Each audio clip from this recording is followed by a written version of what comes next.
এত দেরি করছে কেন কে জানে। ও গিন্নি, গিন্নি রে। বলো কি সংবাদ? ওরে সংবাদ খুব খারাপ। এতদিন হয়ে গেল তুই একটা ছেলে মেয়ে দিতে পারলি না। দেখো আমি তো মা ষষ্ঠীর কত পূজা করেছি, কিন্তু কোনোভাবেই তো কিছু হলো না। বলো আমি কি করব?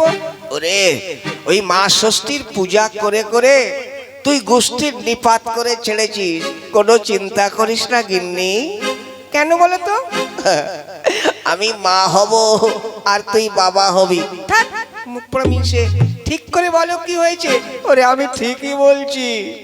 দেখ গিন্নি, ওই ডাক্তারবাবু দেখে শুনে রিপোর্ট এসেছে আমার পেটে বাচ্চা হবে, আমি মা হব আর তুই বাবা হবি।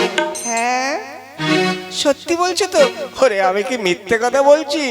দেখো আজ না আমার খুব আনন্দ হচ্ছে। আনন্দে না আমার নাচতে ইচ্ছে হচ্ছে।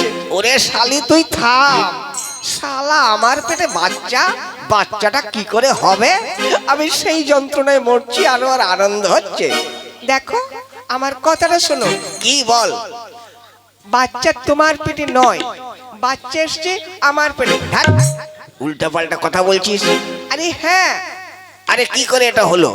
দেখো তুমি যখন প্রস্রাবটা রেখে গিয়েছিলে, হ্যাঁ, তো ঝাড় দিতে গিয়ে আমি ফেলে দিয়েছিলাম।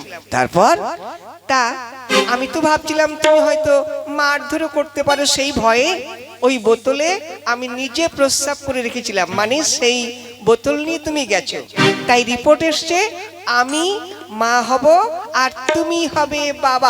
ওরে গিন্নি রে, আজ আবার কত আনন্দ হচ্ছে রে। সত্যি আজ কতদিন পরে আমি মা, এই না আমি বাবা হব আর তুই মা হবি। হ্যাঁ গো গিন্নি, এই আনন্দে দেখি দেখি তোর মুখটা একটু দেখি। সরাও, তোমার মুখ দিয়ে শুধু বিড়ির গন্ধ বের হচ্ছে। হ্যাঁ, বিড়ির গন্ধ বেরোবে না? বিড়ি খেলে কি সিগারেটের গন্ধ পাবি? এই গিন্নি, এই আনন্দে একটা গান কর না।